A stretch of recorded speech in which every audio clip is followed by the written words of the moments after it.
حدیث نمبر 3235 باب قرآن کی تفسیر کا بیان سنن ترمذی۔ معاذ بن جبل رضی اللہ عنہ کہتے ہیں کہ ایک صبح رسول اللہ صلی اللہ علیہ وآلہ وسلم نے ہمیں نماز پڑھانے سے روکے رکھا، یہاں تک کہ قریب تھا کہ ہم سورج کی ٹکیا کو دیکھ لیں۔ پھر آپ صلی اللہ علیہ وآلہ وسلم تیزی سے باہر تشریف لائے، لوگوں کو نماز کھڑی کرنے کے لیے بلایا۔ آپ صلی اللہ علیہ وآلہ وسلم نے نماز پڑھائی اور نماز مختصر کی۔ پھر جب آپ صلی اللہ علیہ وآلہ وسلم نے سلام پھیرا تو آواز دے کر لوگوں کو بلایا، فرمایا اپنی اپنی جگہ پر بیٹھ جاؤ۔ پھر آپ صلی اللہ علیہ وآلہ وسلم ہماری طرف متوجہ ہوئے۔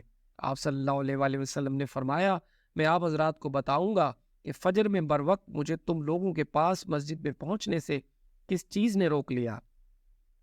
میں رات میں اٹھا، وضو کیا، نماز پڑھی جتنی بھی میرے نام لکھی گئی تھی، پھر میں نماز میں اونگنے لگا یہاں تک کہ مجھے گہری نیند آ گئی۔ اچانک کیا دیکھتا ہوں کہ میں اپنے بزرگ و برتر رب کے ساتھ ہوں، وہ بہتر صورت و شکل میں ہے۔ اس نے کہا اے محمد صلی اللہ علیہ وآلہ وسلم۔ میں نے کہا میرے رب میں حاضر ہوں۔ اس نے کہا فرشتوں کی اونچے مرتبہ والی جماعت کس بات پر جھگڑ رہی ہے؟ میں نے عرض کیا رب کریم میں نہیں جانتا۔ اللہ تعالیٰ نے یہ بات 3 بار پوچھی۔ آپ صلی اللہ علیہ وآلہ وسلم نے فرمایا میں نے اللہ ذوالجلال کو دیکھا، اس نے اپنے ہاتھ میرے دونوں کندھوں کے درمیان رکھا، یہاں تک کہ میں نے اس کی انگلیوں کی ٹھنڈک اپنے سینے کے اندر محسوس کی۔ ہر چیز میرے سامنے روشن ہو کر آ گئی اور میں جان گیا۔ پھر اللہ عز و جل نے فرمایا محمد صلی اللہ علیہ وآلہ وسلم۔ میں نے کہا رب میں حاضر ہوں۔ اس نے کہا ملال اعلیٰ کہ فرشتے کس بات پر جھگڑ رہے ہیں؟ میں نے کہا کفارات کے بارے میں۔ اس نے پوچھا وہ کیا ہے؟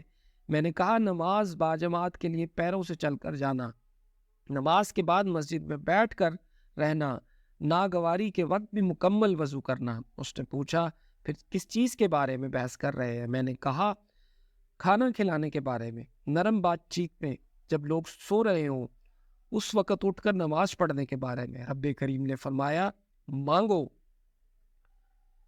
اے اللہ میں تجھ سے بھلے کاموں کے کرنے اور منکرات سے بچنے کی توفیق طلب کرتا ہوں، اور مساکین سے محبت کرنا چاہتا ہوں، اور چاہتا ہوں کہ تو مجھے معاف کر دے اور مجھ پر رحم فرما، اور جب تو کسی قوم کو آزمائش میں ڈالنا چاہے تو مجھے فتنہ میں ڈالنے سے پہلے موت دے دے۔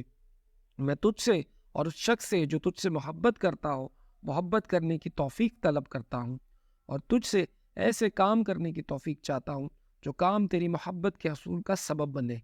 رسول اللہ صلی اللہ علیہ وآلہ وسلم نے فرمایا یہ حق ہے، اسے پڑھو، یاد کرو اور دوسروں کو پڑھو اور سکھاؤ۔ حدیث